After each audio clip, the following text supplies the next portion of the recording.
subdivide as much as you want. I'm going to subdivide twice so that I have this kind of shape. And then we're going to go into the sculpt mode. So what I'm going to do in the sculpt mode is I'm going to smooth it out a little bit. I'm going to, excuse me, add little bumps to it and stuff, little imperfections. What I would suggest is make your brush as big as you possibly can.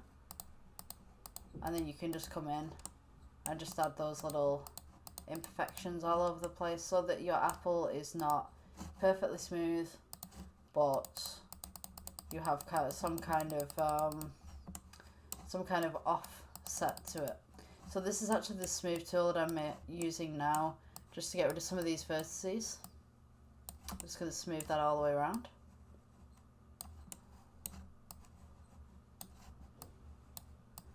So nothing is perfect in nature. You're going to want to have those little bumps and those little pits and all sorts. So just going to smooth out those bits. And then this top part, I'm just going to push down some of the vertices. And then we